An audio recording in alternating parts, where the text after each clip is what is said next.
कि amino acid से protein तो बन रहा है, ठीक है, अमीनो एसिड को आपने जोड़ दिया, बहुत सारे अमीनो एसिड की पॉलीमर चेन बना दी, तो इसको आप क्या बोलोगे, पॉलीमर चेन आपने जब बनाया तो इसी को आप कह रहे हो प्रोटीन। तो बात ये यहां पर इंपॉर्टेंट है कि प्रोटीन अमीनो एसिड से बनता है, तो कितने अमीनो एसिड मिल जाएं कि एक प्रोटीन हम बोल दें उसे। तो इसके लिए क्राइटेरिया है, वो क्राइटेरिया ध्यान रखेंगे आप कि मॉलिक्यूलर मास कितना होना चाहिए कि हम उस पॉलीपेप्टाइड चेन को प्रोटीन बोल दें। मतलब प्रोटीन बनाना है, बहुत सारे अमीनो एसिड आपस में जुड़ेंगे, पॉलीपेप्टाइड चेन बनेगी, पेप्टाइड लिंकेज बॉन्ड बनेगा उनके बीच में, तो कितना मास होना चाहिए, उस पॉलीपेप्टाइड चेन का वजन कितना होना चाहिए। तो यहाँ देख सकते हैं इतनी 10,000 यूनिट होनी चाहिए, 10,000 यू मीन्स यूनिफाइड मास की यूनिट लगी है, ठीक है, तो 10,000 के करीब होना चाहिए, ठीक है। यहाँ पर कितना हो गया, ठीक, 10,000 मॉलिक्यूलर मास होना चाहिए। अब लगभग ये इतना मॉलिक्यूलर मास कितने अमीनो एसिड की चेन से हो जाता है, तो वो भी देख लो, लगभग 100 के करीब होने चाहिए, नियर अबाउट इतना होना चाहिए जिसका मास हो जाए, यहाँ कहीं मिल जाएगा आपको। कुछ ऐसे अमीनो एसिड हैं जिनकी जो चेन है, ठीक है, वो 50 किसका दिया, 51 अमीनो एसिड, ये देखो इंसुलिन है, इसका नाम याद रखना, काफ़ी इंपॉर्टेंट है। मतलब एक ऐसा इंसुलिन, इंसुलिन एक्चुअल में हम बोलते हैं हार्मोन है हमारी बॉडी का, हार्मोन मीन्स एंडोक्राइन ग्लैंड से सिक्रीटेड जो प्रोटीन मॉलिक्यूल होते हैं उसको हम हार्मोन कहते हैं, ठीक है। बायो वाले जानते होंगे एंडोक्राइन ग्लैंड क्या होती है, जो ग्लैंड अपने डायरेक्ट सिक्रीशन को ब्लड में छोड़ते हैं उसे हम एंडोक्राइन बोलते हैं, ठीक है। तो एंडोक्राइन का जो सिक्रीशन है वो इंसुलिन है, इंसुलिन एक्चुअल में हार्मोन हम उसे बोलते हैं, एक्चुअल में है क्या, ये प्रोटीन है। प्रोटीन है, कितने अमीनो एसिड से बना है, 51 अमीनो एसिड से मिलकर बना है, तो याद रखेंगे सबसे छोटी प्रोटीन जिसमें सबसे कम अमीनो एसिड है वो यही है, इंसुलिन, 51 अमीनो एसिड। तो कैटेगरी क्या होनी चाहिए, किसी भी पॉलीपेप्टाइड चेन जिसमें 100, यहाँ देखो है 100 अमीनो एसिड की चेन हो, 100 अमीनो एसिड कम से कम हो, मॉलिक्यूलर मास उनका जो है 10,000 से नीचे नहीं होना चाहिए, इतना नियर अबाउट हो, तो ऐसी पॉलीपेप्टाइड चेन को हम प्रोटीन कह सकते हैं, प्रोटीन कहते हैं। हाँ, एक ध्यान रखेंगे, इंसुलिन एक है जिसमें 51 अमीनो एसिड होते हैं, ठीक, फिर भी हम उसे प्रोटीन बोलते हैं, ये ध्यान रखेंगे आप, ये इंपॉर्टेंट है। इसमें प्रोटीन को कैटेगराइज कर रहे हैं, देखो यहाँ पर प्रोटीन के बारे में, तो प्रोटीन को कैटेगराइज कर रहे हैं तो इसमें बोल रहे हैं फाइब्रस प्रोटीन, प्रोटीन को फाइब्रस प्रोटीन में बोला गया। तो फाइब्रस प्रोटीन मीन्स जिसमें एक तरीके से ये मसल्स हमारी हुई, जहाँ पर मजबूती के लिए हुआ, जैसे हमारे हेयर में हुआ, वूल हुआ, सिल्क हुआ, ठीक है। हमारी मसल्स में अगर हम देखें तो मायोसिन, ये सब जो प्रोटीन है, और ये केराटिन जो होती हैं बालों में पाए जाते हैं, तो ये ध्यान रखेंगे कौन मायोसिन प्रोटीन कहाँ पाई जाती है, आपसे पूछा जाता है मसल में, केराटिन कहाँ है, हमारे बालों में है, ठीक है। तो ये सारे जो प्रोटीन है एक तरीके से स्ट्रेंथ के लिए होते हैं, तो इनको हम फाइब्रस बोलते हैं। तो फाइबर टाइप में होते हैं, मजबूती के लिए होते हैं, तो फाइब्रस प्रोटीन हो गया। मतलब एक तरीके से प्रोटीन की क्वालिटी की स्ट्रेंथ के बेसिस पर आप कैटेगराइज कर रहे हो, तो ये फाइब्रस प्रोटीन है। फाइब्रस प्रोटीन में पूछ सकते हैं कि ये आपस में कैसे, चेन आपस में कैसे इतनी मजबूती से जुड़ी रहती हैं, तो उसमें कुछ बॉन्ड होते हैं। एक तो बोलोगे आप हाइड्रोजन बॉन्ड, डाइसल्फाइड बॉन्ड, ठीक है, ये आपस में इनकी स्ट्रेंथ के लिए रिस्पॉन्सिबल है। मतलब बहुत सारी पॉलीपेप्टाइड चेन जो आपस में एक दूसरे पैरेलल होती हैं, एक दूसरे के पैरेलल में हेल्ड होती हैं, किससे, हाइड्रोजन बॉन्ड से, डाइसल्फाइड बॉन्ड से आपस में अच्छे से हेल्ड होती हैं, तो उससे एक फाइब्रस स्ट्रक्चर बनती है और ये काफ़ी मजबूत होती है। इस तरीके से इसको हम फाइब्रस प्रोटीन कहते हैं। याद रखना, केराटिन में पाया जाता है, हमारे हेयर में, हेयर मजबूत होते हैं जो, मायोसिन हमारी मसल्स में होते हैं, तो मसल प्रोटीन इसको बोलते हैं, वूल एंड हेयर में, ये सब याद रखना आप। प्रोटीन का ये हुआ। नेक्स्ट प्रोटीन के बाद हमारा इसी में आएगा ग्लोबुलर प्रोटीन। ग्लोबुलर प्रोटीन में देखना ये क्या है, ग्लोबुलर प्रोटीन का मतलब होता है ये कोई हमारी फाइब्रस स्ट्रक्चर जैसी मजबूती इस चीज़ के लिए नहीं होते हैं। तो ये हमारे कुछ जैसे ब्लड हुआ, कंडक्शन पार्ट के लिए जो चीज़ें हैं उनमें पाया जाता है। ज़्यादातर ये वाटर में सॉल्युबल होते हैं, और हमारा फाइबरस वाला देखेंगे वो वाटर सॉल्युबल नहीं होते, ये सॉल्युबल होते हैं। ठीक है, इसमें पॉलीपेप्टाइड चेन आपस में कॉइल्ड होकर के स्फेरिकल शेप बना लेती हैं, तो इसीलिए हम इसको बोलते हैं ग्लोबुलर। स्फेरिकल आपका हो जाता है। इसमें से एग्जाम्पल बहुत इंपॉर्टेंट कई बार पूछा गया है कि albumin are the common example of globular protein. Insulin भी है, ठीक है, इंसुलिन हार्मोन जो आपने पीछे पढ़ा था, 51 अमीनो एसिड की चेन जो होती है से इंसुलिन, उसे हम प्रोटीन कहते हैं। इंसुलिन और एल्ब्यूमिन, देखो इंसुलिन का क्या काम है, हमारा हार्मोन है, हमारे बॉडी में ब्लड के साथ में मिक्स होता है और हमारे ब्लड ग्लूकोज को कंट्रोल करता है। ठीक, तो एक तरीके से कंट्रोलिंग में काम कर रहा है, कोई स्ट्रेंथ में ऐसा इसका इन्वॉल्वमेंट नहीं है, तो ये हो गया ग्लोबुलर प्रोटीन। ठीक है, ये सर्कुलर स्ट्रक्चर हो जाती है। अब जब स्ट्रक्चर भी थोड़ा सा आ रहा है कि इसकी स्फेरिकल स्ट्रक्चर हो जाती है और वो फाइब्रस स्ट्रक्चर है, तो स्ट्रक्चर के बेसिस पर अमीनो एसिड को यहाँ पर थोड़ा सा देख रहे हैं। ठीक है, तो स्ट्रक्चर और शेप के बेसिस पर अमीनो एसिड को यहाँ पर, अभी तो आप फंक्शन के बेसिस पर आप देख रहे थे कि फंक्शन के बेसिस पर हम फाइब्रस बोल दिए और ग्लोबुलर बोल दिए। फाइब्रस का मतलब वो उसका काम है कि स्ट्रेंथ प्रोवाइड करना, ठीक है, और पैरेलल चेन होती हैं आपस में, और ग्लोबुलर का काम होता है कंडक्शन में पार्टिसिपेट करना, कंट्रोलिंग में जाना। ठीक, तो अब चूंकि ये बिहेवियर स्ट्रक्चर से रिलेटेड है, तो स्ट्रक्चर के बेस पर इसको अब कई पार्ट में डिवाइड कर रहे हैं, primary, secondary, tertiary and quaternary. 4 भागों में बांट दे रहे हैं स्ट्रक्चर के बेसिस पर कि उसकी स्ट्रक्चर क्या है, शेप क्या है। तो इसमें से प्राइमरी और सेकेंडरी काफ़ी इंपॉर्टेंट है, टर्सरी भी पूछते हैं, तो ज़रा देखना है कि ये कैसे बन रही हैं, इनको समझते हैं। देखना, प्राइमरी स्ट्रक्चर में और सेकेंडरी स्ट्रक्चर में हम अगर बात करें तो ये स्ट्रक्चर के बेसिस पर प्रोटीन को बात करने जा रहे हैं। बहुत सारी पॉलीपेप्टाइड चेन होती हैं, प्रत्येक जो पॉलीपेप्टाइड चेन होती है अमीनो एसिड की link with each other in a specific sequence. तो अब इसमें देखना है कि स्पेसिफिक सीक्वेंस क्या है। जैसे समझना, प्राइमरी स्ट्रक्चर में अगर हम बात करें तो बहुत सारी ऐसी चेन एक दूसरे के साथ में होती हैं, सिंपल स्ट्रक्चर होता है एक तरीके से प्राइमरी स्ट्रक्चर में। ठीक है, तो ये हो गया। मेन इंपॉर्टेंट हमारा है सेकेंडरी स्ट्रक्चर के बारे में बात करें। सेकेंडरी स्ट्रक्चर में क्या हुआ, जैसे प्राइमरी स्ट्रक्चर की अगर मैं बात करूं तो आप ये वाला समझ सकते हो, जो सिंपल से अगर समझाएं, जैसे अमीनो एसिड आपने पढ़ा था ये वाली, जैसे मान लो कि इसमें आप बहुत सारी चेन जोड़ते जाओ, जैसे यहाँ पे 2 यूनिट को जोड़ करके इन्होंने अमीनो एसिड की 2 यूनिट को जोड़कर बनाया है पॉलीपेप्टाइड, यहाँ पर चेन पेप्टाइड लिंकेज, और भी जोड़ दो इधर इधर दोनों साइड से।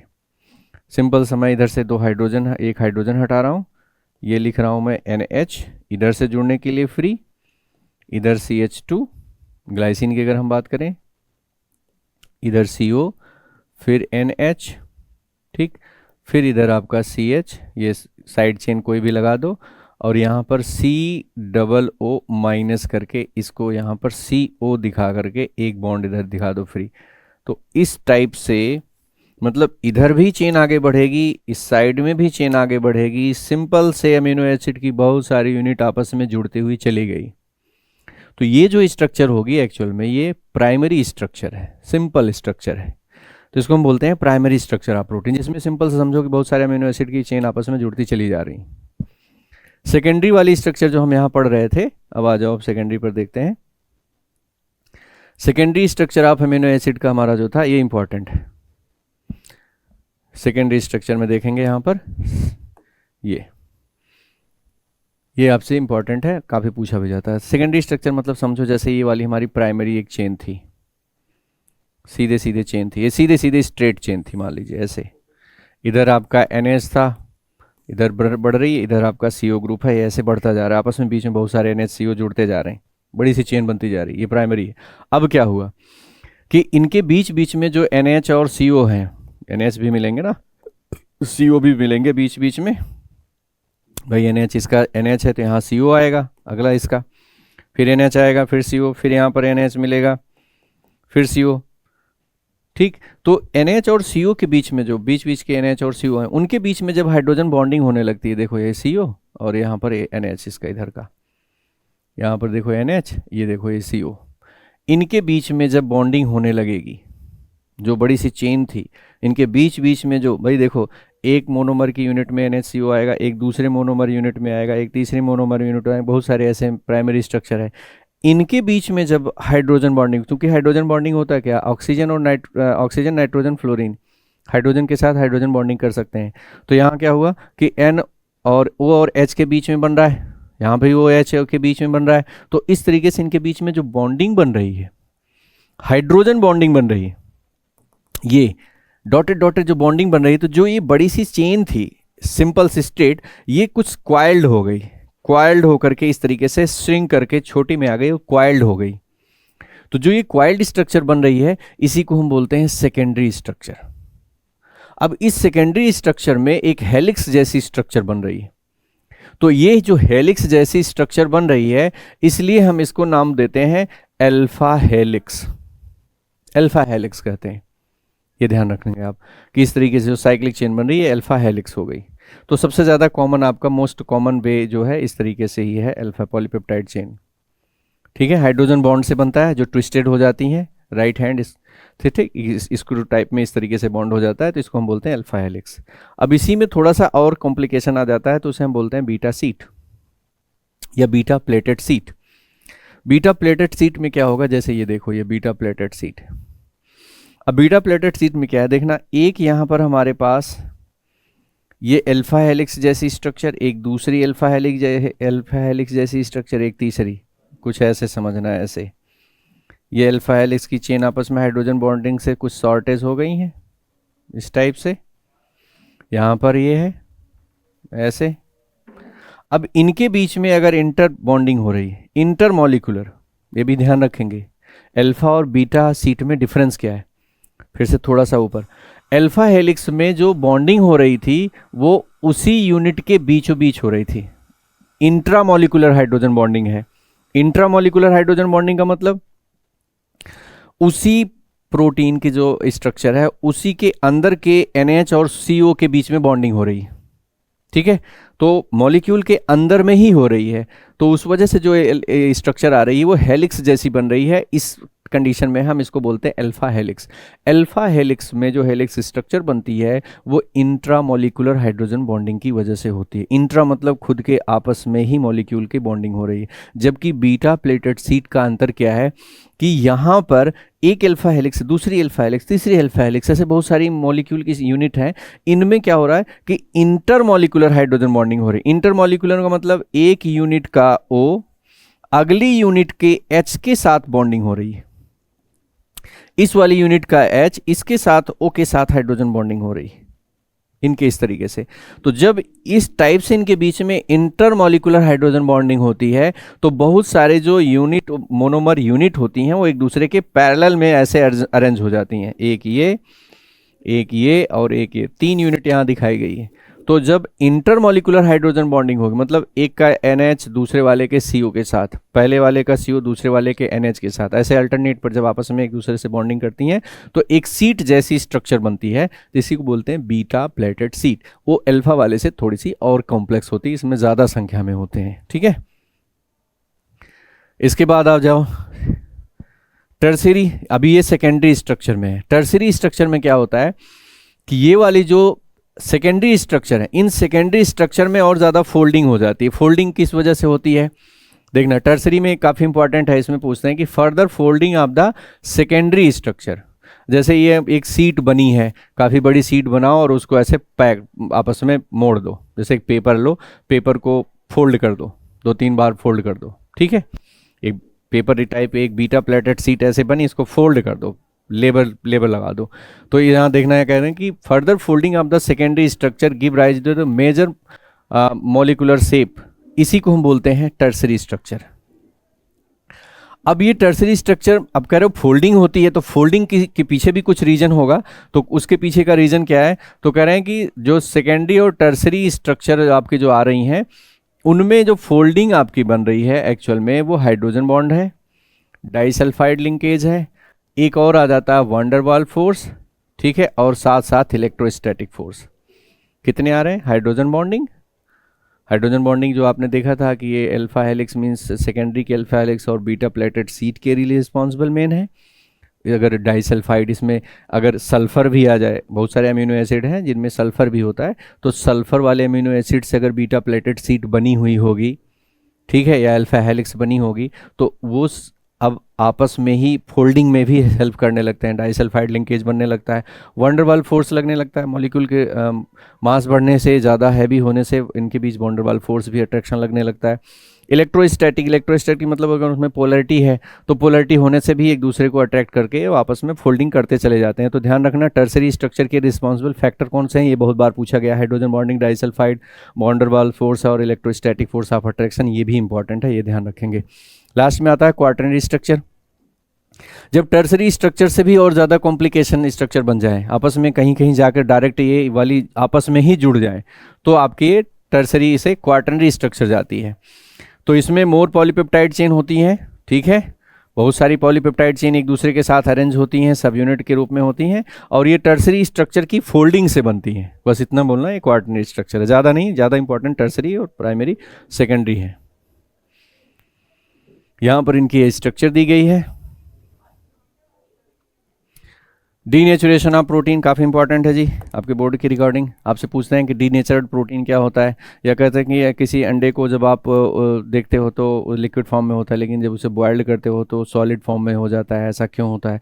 तो सिंपल सा आंसर है कि due to the denaturation of protein. Egg जो प्रोटीन होता है उसे जब आप बॉयल करते हो, हीट करते हो, तो वो डीनेचर्ड हो जाता है। डीनेचर्ड का मतलब उसका बिहेवियर चेंज हो जाना, नेचर बदल जाना, ठीक है। अब नेचर क्यों बदलता है, ध्यान रखना, क्वेश्चन में कई बार पूछा गया, क्या पीएच से डिपेंड होता है? बिल्कुल जी। देखना यहाँ पर ये बातें ध्यान रखना, कौन कौन सी चीज़ें हैं जो डीनेचर्ड करेंगी, मतलब प्रोटीन के जो नेचुरल बिहेवियर को बदल देंगी। तो इसमें से है पीएच वैल्यू बदल जाए, टेम्परेचर बदल जाए, आप उबालते हो, ठीक है, या आपने कोई केमिकल चेंज कर दिया, पीएच बदलने से केमिकल चेंज हो गया है, रूटेन एग हो गया, कुछ भी ऐसा हुआ, केमिकल चेंज, जैसे पीएच बदल दो, टेम्परेचर आप बदल दो, तो उस प्रोटीन का नेचर चेंज हो जाता है। तो इसी कंडीशन को हम बोलते हैं डीनेचर्ड प्रोटीन, ठीक है।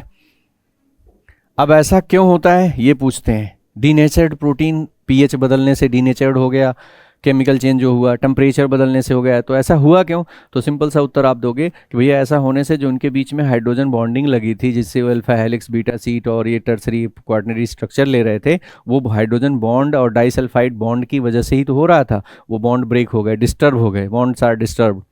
तो इस तरीके से डिस्टर्ब होने से जो उनका ग्लोब्यूल्स बना है, जो उनका फोल्डिंग एक दूसरे में हुई है, फोल्ड फोल्ड होकर के कॉम्प्लेक्स स्ट्रक्चर बनाए हैं, अब वो अनफोल्ड होने लगते हैं। तो अनफोल्डिंग से एक्चुअल में उनका नेचर जो है चेंज हो जाता है, मीन्स उनका जो बायोलॉजिकल नेचर होता है, बायोलॉजिकल एक्टिविटी होती है, वो बदल जाती है, वैसा नहीं रह जाता। इसी को हम बोलते हैं डीनेचुरेशन।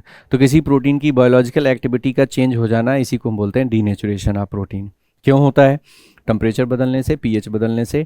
अब टेम्परेचर पीएच से क्या होता है भैया, उनके बीच में जो हाइड्रोजन बॉन्डिंग, डाइसल्फाइड बॉन्डिंग होती है, जिसकी वजह से वो फोल्डेड होते हैं और उनका एक बायोलॉजिकल बिहेवियर आता है, वो नहीं रह जाता, ठीक, हाइड्रोजन बॉन्ड डिस्टर्ब होने से। ये याद रखेंगे, इंपॉर्टेंट पॉइंट यहाँ पे था। अब प्रोटीन में एंजाइम देखते हैं, एंजाइम क्या है, एंजाइम और प्रोटीन हार्मोन्स क्या है। एक्चुअल में एंजाइम भी एक प्रोटीन है। हार्मोन अभी आपने जो पढ़ा था, हम जो बायो में पढ़ते हैं लोग, इसमें भी ये भी एक प्रोटीन ही है। तो फिर इन दोनों का नाम क्यों अलग है? एंजाइम बेटा ये एक्सोक्राइन ग्लैंड से निकले होते हैं, एक्सोक्राइन, और ये एंडोक्राइन ग्लैंड से होते हैं। दोनों के फंक्शन में थोड़ा सा डिफरेंस होता है, इसलिए हम इनको बोलते हैं एंजाइम और हार्मोन। ये पूछ सकते हैं आपसे कि एक्सोक्राइन ग्लैंड से है, ये बोल देना एंडोक्राइन से है, इसका काम क्या है, उसका काम क्या है। एक्चुअल में जो होते हैं ये एंजाइम और हार्मोन, ये ग्लोबुलर प्रोटीन है, दोनों एक तरीके से एक ही तरह के ग्लोबुलर प्रोटीन है। ये ग्लोबुलर प्रोटीन है, मतलब बायोलॉजिकल एक्टिविटी में काम करते हैं, तो ये ध्यान रखेंगे। सिमिलरिटी में ग्लोबुलर प्रोटीन है, डिफरेंस में एक्सोथर्मिक, एक्सोक्राइन एंडोक्राइन ग्लैंड है, बाकी ये दोनों प्रोटीन के ही बने हुए हैं, तो पढ़ लेना इसको।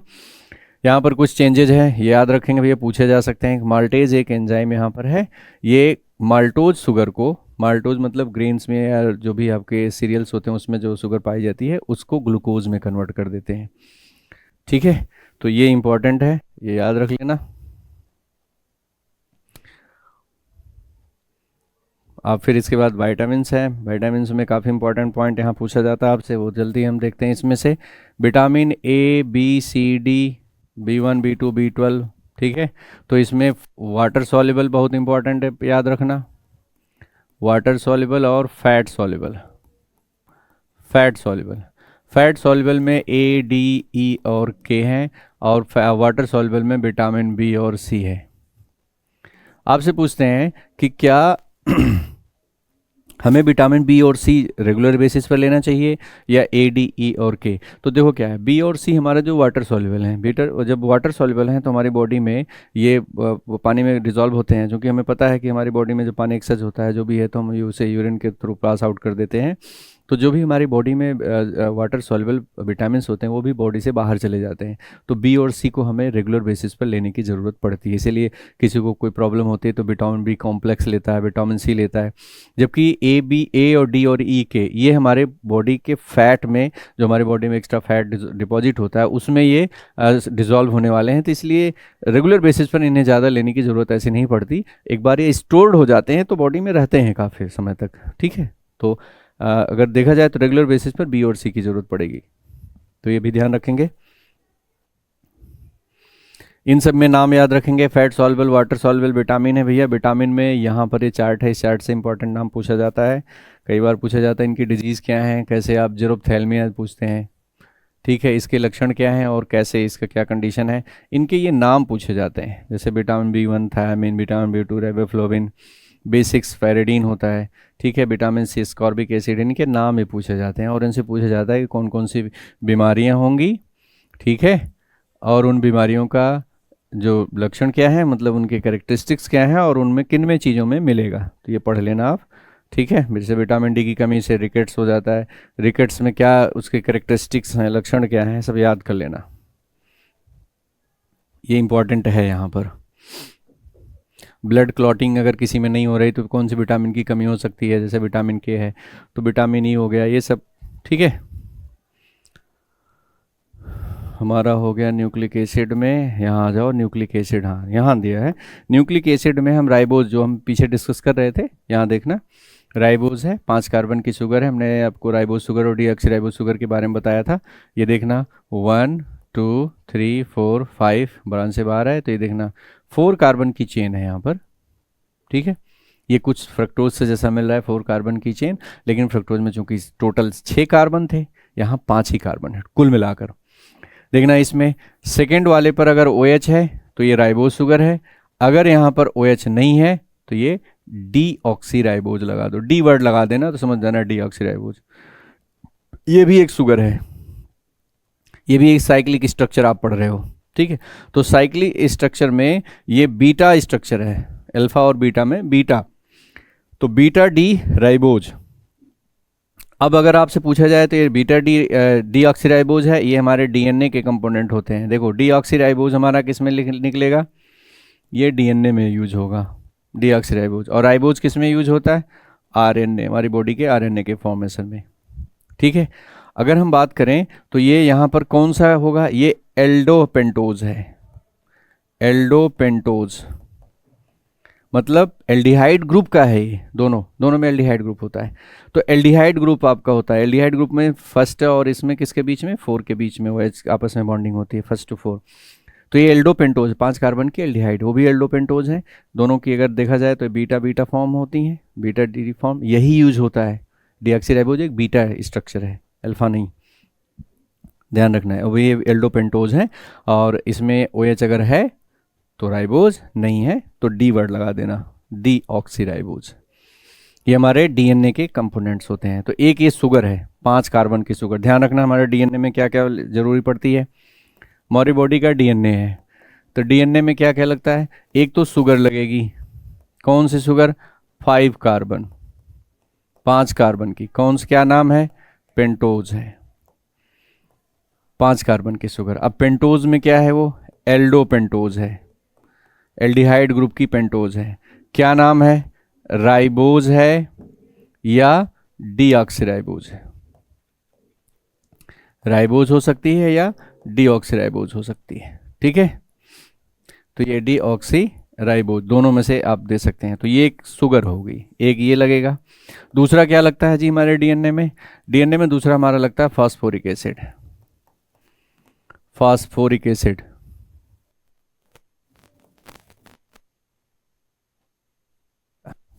जी H3PO4। इसके बाद तीसरा क्या लगेगा? तीसरा पॉइंट हमारा क्या है? Nitrogenous base. ये नाइट्रोजनस बेस, इसमें होते हैं दो, एडेनिन, ग्वानिन, थायमिन, साइटोसिन, चार होते हैं। एक purine pyridine, adenine, guanine, thymine, cytosine, दो दो होते हैं दोनों में।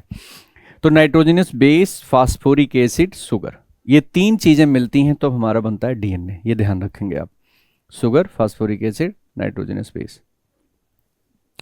अब देखना कि पहले कौन जुड़ता है। अगर मैं देखूं तो सबसे पहले हमें नाइट्रोजनस बेस को पहले लिखना चाहिए, या नाइट्रोजनस बेस, ये बेस, और इसके बाद हम लिखेंगे फास्फोरिक एसिड। ये सीक्वेंस होता है। अगर हमारे शुगर से नाइट्रोजनस बेस जुड़ गया, पहले पहले यही जुड़ता है, शुगर से नाइट्रोजनस बेस जुड़ता है। कौन से? इसके पहले वाले कार्बन से, इस वाले कार्बन से, फर्स्ट कार्बन से अगर नाइट्रोजनस बेस मिल गया तो हमारा यही, अब जानते हो क्या बोला जाएगा? न्यूक्लियोसाइड बोला जाएगा इसे। न्यूक्लियोसाइड का मतलब यहीं पर मैं समझा रहा हूं आपको। देखना, ये हमारी शुगर है 5 कार्बन की, इसका यहां पर हटाइए, OH हटाओ। OH हटाने के बाद यहां पर आप नाइट्रोजनस बेस यूज कर लो, बस। अब ये 5 कार्बन की शुगर विद नाइट्रोजनस बेस हो गया, और इस पूरी स्ट्रक्चर को अब आप न्यूक्लियोसाइड बोलेंगे। ये न्यूक्लियोसाइड हो गया, ठीक है। अब अगर आप इस 5वें वाले कार्बन पर यहां पर हटा करके इसमें आपने फास्फोरिक एसिड लगा दिया, फास्फोरिक एसिड लगा दिया, तो अब ये स्ट्रक्चर क्या हो गई? अब ये न्यूक्लियोटाइड हो गई, ये न्यूक्लियोटाइड हो गई। न्यूक्लियोसाइड और न्यूक्लियोटाइड मतलब क्या है कि जब आप पहले क्या आएगा? पहले न्यूक्लियोटाइड, इसमें ये न्यूक्लियोसाइड बनेगा, नाइट्रोजनस बेस। अगर नाइट्रोजनस बेस लगा तो न्यूक्लियोसाइड, और दोनों लग गए तो न्यूक्लियोटाइड, ठीक है। तो इस तरीके से न्यूक्लियोटाइड होते हैं, ठीक है जी। ये न्यूक्लियोटाइड, अब आप बहुत सारे न्यूक्लियोटाइड आपस में जोड़ दो, मेनी न्यूक्लियोटाइड, बहुत सारे न्यूक्लियोटाइड को आपस में जोड़ते जाओ, तो इसे बोलेंगे पॉलीन्यूक्लियोटाइड। ये पॉलीन्यूक्लियोटाइड बन गया। तो न्यूक्लियोटाइड की बहुत सारी चेन जब जुड़ती हैं तो पॉलीन्यूक्लियोटाइड बनता है। अब आप हमें समझना है कि पॉलीन्यूक्लियोटाइड कैसे बनेगा। देखना, पॉलीन्यूक्लियोटाइड कैसे बनेगा। यहां मैंने दिखाया न्यूक्लियोटाइड बन गया, पहले ये न्यूक्लियोसाइड था, इतना न्यूक्लियोसाइड है, ये राइबोज शुगर है, न्यूक्लियोटाइड, न्यूक्लियोसाइड, ये न्यूक्लियोटाइड। अब ये तीसरा जो है, एक दूसरा न्यूक्लियोटाइड ऐसे बनाओ, इसमें यहां पर एक फास्फोरिक एसिड यहां पर भी लगाओ। एक्चुअल में ये CH2 रहता है, OH से जुड़ता है फास्फोरिक, इसका OH यहां फास्फोरिक ग्रुप से लगा दो। और ये फास्फोरिक फिर किससे जुड़ा हो? ये तीसरा कार्बन है, ये अब देखना फास्फोरिक एसिड CH2, यही वाला 5वां कार्बन है, 5वें कार्बन को OH हटा के फास्फोरिक एसिड लगा। अब ये 5वां फिर किससे सीधे जाके जुड़ रहा है? चौथे वाले से, ऐसे यहाँ पर आपका नाइट्रोजनस बेस लगा हुआ है, ठीक है। ये इस तरीके से दिखा दो, यहाँ पर ये 4th कार्बन है, ये आपका 1 है, ये 2 है, ये 3 है, ये 4 है, ये 5 है। तो इस तरीके से आपने लगा दिया। फिर इस 3 वाले पर OH यहाँ नीचे है। तो अब देखना, एक न्यूक्लियोटाइड ऊपर थी, मैंने एक न्यूक्लियोटाइड और नीचे लगा दी। तो एक न्यूक्लियोटाइड का ये 5वां जो है कार्बन फास्फोरस की हेल्प से पहले वाले के तीसरे से जुड़ रहा है। मतलब एक न्यूक्लियोटाइड का तीसरा वाला कार्बन अगले न्यूक्लियोटाइड के 5वें वाले से जुड़ रहा है। तो इस तरीके से जब जुड़ते आपस में चले जाते हैं तो एक बहुत बड़ी चेन बनती है, उसको हम बोलते हैं पॉलीन्यूक्लियोटाइड चेन। पॉलीन्यूक्लियोटाइड चेन में ये वाला एंड जो है ये होता है 5वां कार्बन यहां जुड़ा है, तो इसको बोलते हैं 5 एंड, ठीक है। अब पॉलीन्यूक्लियोटाइड मान लो 2 ही चेन की है, ठीक है, 2 ही डाई है, मतलब बहुत सारे जोड़ लो, तो लास्ट में यहां क्या दिखेगा? बचेगा कौन सा? तीसरा वाला फ्री दिखेगा, तो इसको बोलते हैं 3 एंड। तो 5 to 3 एंड, इस तरीके से इसको बोलते हैं। तो 5वां पहला है 5 एंड, ये तीसरा हो गया 3 एंड, 5 to 3 है। तो एक 5 to 3 की एक बहुत बड़ी पॉलीन्यूक्लियोटाइड चेन बन गई। ठीक है, तो एक पॉलीन्यूक्लियोटाइड चेन मैं ऐसे ऐसे दिखा दे रहा हूं, ये 5 एंड है और ये 3 है। ठीक है, अब क्या होगा कि एक दूसरी यहां पर देखेंगे, दूसरी चेन एक और ऐसे लेना है 5 to 3, इस समझ लो इसी को ऐसे पलट दो, उलट दो, एक और चेन लेना है ऐसे, उसको ऐसे उलट दो, तो अब 3 वाला ऊपर हो जाएगा, 5 वाला नीचे हो जाएगा। तो अब यहां पर जब हम इसे पलट देंगे तो एक और ऐसी चेन आप ऐसे देख लो, इसमें क्या हो जाएगा, ये 3 वाली एंड हो जाएगा और ये वाला 5वां हो जाएगा। तो एक रिंग, एक जो पॉलीन्यूक्लियोटाइड की चेन थी 5 to 3, एक हो जाएगी 3 to 5। दोनों जब आपस में मिलेंगी तो ये आपस में एक साथ क्वाइल्ड हो जाती हैं। क्वाइल्ड होती हैं हाइड्रोजन बॉन्डिंग से, इनमें ट्रिपल बॉन्ड या डबल बॉन्ड लगता है, ट्रिपल या डबल, ये हाइड्रोजन बॉन्डिंग होती है, हाइड्रोजन बॉन्डिंग होती है। ठीक है, हाइड्रोजन बॉन्डिंग से जब दो पॉलीन्यूक्लियोटाइड चेन, एक 5 से 3 और एक 3 से 5 की जब आपस में क्वाइल्ड होती हैं हाइड्रोजन बॉन्डिंग के थ्रू, तो हमारा बनता है जो स्ट्रक्चर, इसी को हम बोलते हैं न्यूक्लिक एसिड। ठीक है, यही डीएनए है आपका। ठीक है, तो डीएनए की स्ट्रक्चर होती है। तो मैंने यहाँ पर आपको बता दिया कि राइबोज शुगर है, नाइट्रोजनस बेस लगाओ, न्यूक्लियोसाइड, फास्फोरिक ग्रुप लगा दो तो न्यूक्लियोटाइड, ऐसे एक और न्यूक्लियोटाइड लाओ, दोनों को जोड़ो, 3 से 5 के बीच में जोड़ दो फास्फोरिक ग्रुप की मदद से। ये जो फास्फोरिक ग्रुप से 3 से 5 को जो जोड़ने में हेल्प कर रहा है, इसी को बोलते हैं फास्फोडाइस्टर बॉन्ड, फास्फोडाइस्टर लिंकेज बोलते हैं इसे। ये भी काफी इंपॉर्टेंट है। तो 3 जगह हमने बॉन्ड पढ़ा है। एक तो हमने ग्लाइकोसिडिक बॉन्ड पढ़ा है, जो कि ग्लूकोज और फ्रक्टोज की, मतलब डाइसैकेराइड की स्ट्रक्चर में यूज होता है, मीन्स मोनोसैकेराइड की मोनो यूनिट को जोड़ने में glycosidic bond, glycosidic linkage, amino acid की चेन को जोड़ने में पेप्टाइड बॉन्ड, और यहाँ फास्फोडाइस्टर बॉन्ड क्या है, वो न्यूक्लियोटाइड की आपस में जोड़ने के लिए जो बॉन्ड बनता है फास्फोरिक ग्रुप के द्वारा, इसको हम बोलते हैं फास्फोडाइस्टर बॉन्ड या फास्फोडाइस्टर लिंकेज। ये यहाँ पर होता है, ये ध्यान रखेंगे, तीनों काफी इंपॉर्टेंट है, तीनों को तीनों जगह पूछा गया है। ठीक है, तो ये 5 to 3, 3 to 5 समझ में आ गया हो आपको। अब मैं सीधे चल रहा हूँ वहां पर दिखाऊंगा आपको जहां पर इसके डीएनए की स्ट्रक्चर दी गई है। ये सभी नाइट्रोजनस बेस हो गए, 1 2, देखो एडनिन, गुआनिन, थाइमिन और साइटोसिन, ये 4 जो है मेन है। यहाँ देख बता दे रहा हूँ आपको, नाइट्रोजनस बेस एडनिन, ये 1 2 3 4, adenine, guanine, thymine, cytosine. Actual में इस वाले को हम बोलते हैं प्यूरीन और इसको हम बोलते हैं पायरिमिडीन। तो प्यूरीन और पायरिमिडीन होते हैं, प्यूरीन में 2 होते हैं, एडनिन, गुआनिन, और इसमें होते हैं पायरिमिडीन में थाइमिन एंड साइटोसिन, 2 होते हैं। एक और यहाँ पर है जो मैंने बाहर रखा है, देखना, अगर ये चारों हैं तो ये डीएनए बनाएंगे, डीएनए में होंगे चारों। नाइट्रोजनस बेस में से कोई भी जितने भी पॉली न्यूक्लियोटाइड्स स्ट्रक्चर बनती है ना, उसमें किसी एक न्यूक्लियोटाइड चेन में जो न्यूक्लिक मैंने बोला था नाइट्रोजनस बेस, वो हो सकता है एडनिन हो तो दूसरा वाला गुआनिन हो सकता है, तीसरा वाला साइटोसिन और चौथा वाला थाइमिन। तो यही आपस में इनका अल्टरनेट सीक्वेंस बदलता रहता है। ये वाला अगर नहीं है तब तक तो डीएनए है। अब क्या हुआ, ये थाइमिन को हटा करके, इसको हटा करके इसकी जगह प्लेस कर दो, यूरेसिल ला दो, तो अब ये डीएनए की नहीं, अब ये आरएनए की स्ट्रक्चर बना दिया आपने। मतलब नाइट्रोजनस बेस में थाइमिन की जगह पर यूरेसिल लगा दोगे आप, तो क्या हो जाएगा, ये आरएनए की स्ट्रक्चर के लिए नाइट्रोजनस बेस का कंपोजिशन हो गया। बस शुगर बदलना है आपको, शुगर में आपको राइबोज शुगर लेना, डीऑक्सीराइबोज शुगर हटा के राइबोज शुगर ले लो, और इसमें थाइमिन के जगह पर आप यूरेसिल अगर ले रहे हो तो ये आपका हो गया आरएनए की स्ट्रक्चर में। तो ध्यान रखेंगे इस बात को भी। आरएनए भी कई तरह के होते हैं, tRNA, mRNA, sRNA, messenger RNA, rRNA, ribosomal RNA, वो प्रोटीन की स्ट्रक्चर में होता है, बायो में देख सकते हैं आप। न्यूक्लिक एसिड की स्ट्रक्चर में मैंने आपको बताया था, देखो यहाँ पर बेस लगा दिया, जो भी आपको समझाया था, यहाँ पर ये बेस लगा दिया, तो अब इसको बोलते हैं न्यूक्लियोसाइड। यहाँ देखो न्यूक्लियोसाइड, ठीक है जी। अब अगर हमें यहाँ पर इसको हटाकर हमने फास्फोरिक ग्रुप लगा देंगे तो इसको न्यूक्लियोटाइड बोल देंगे। देखो यहाँ पर दूसरी स्ट्रक्चर, यहाँ देखो फास्फोरिक ग्रुप लगा दिया, बेस है ही, अब ये न्यूक्लियोटाइड हो गया। 2 न्यूक्लियोटाइड को आपस में जोड़ दो तो पॉलीन्यूक्लियोटाइड की ऐसे स्ट्रक्चर बनाते जाओ तो पॉलीन्यूक्लियोटाइड बनेगा। देखना यहाँ पर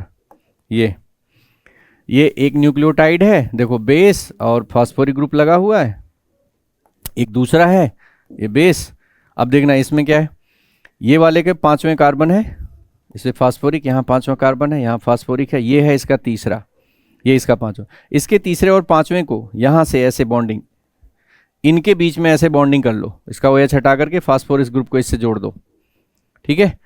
तो अभी आपका ये बन गया फास्फोडाइस्टर बॉन्ड। देखो यहाँ फास्फोरिक ग्रुप है, इधर O से उधर O के बीच में ये तीसरे से 5वें को कनेक्ट कर दिया, तीसरे से 5वें को कनेक्ट कर दिया। इसका पहले वाले न्यूक्लियोटाइड का तीसरा अगले वाले का 5वां जुड़ गया, तो इसको बोलते हैं फास्फोडाइस्टर लिंकेज।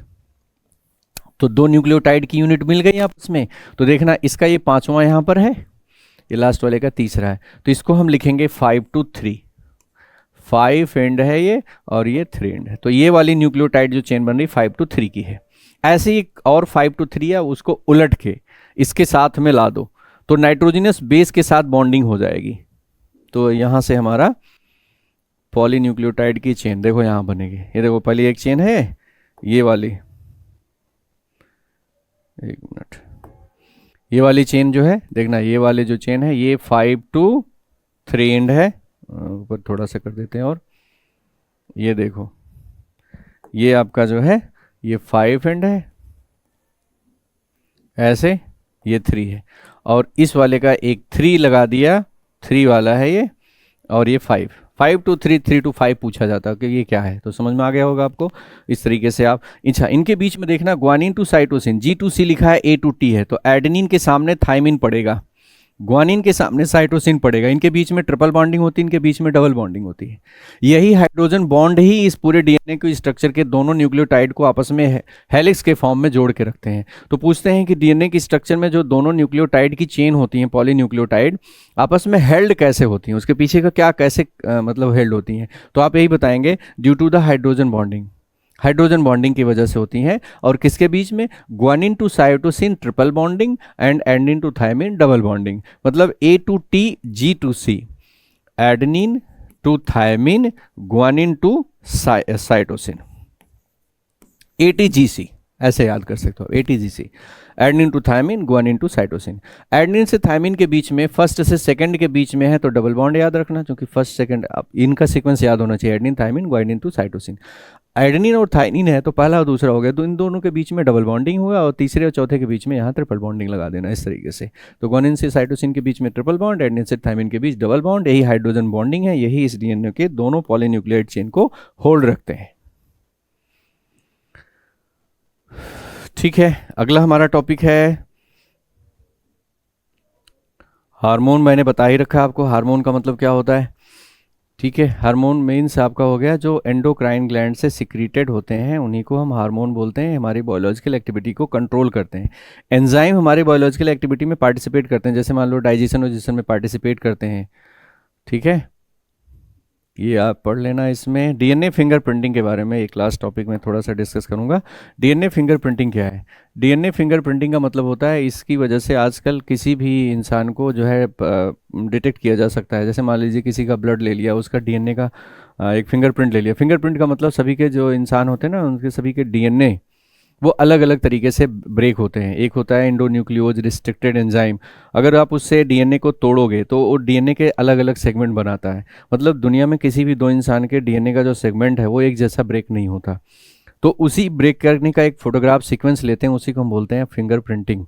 तो इस टाइप से किसी भी इंसान का जो है DNA बिल्कुल अलग होता है दूसरे से, तो उससे पता करते हैं, इसी को बोला जाता है DNA फिंगरप्रिंटिंग। तो आजकल बहुत सारा ये मेडिकल, लीगल और इन सब चीज़ों में भी इसका यूज होता है।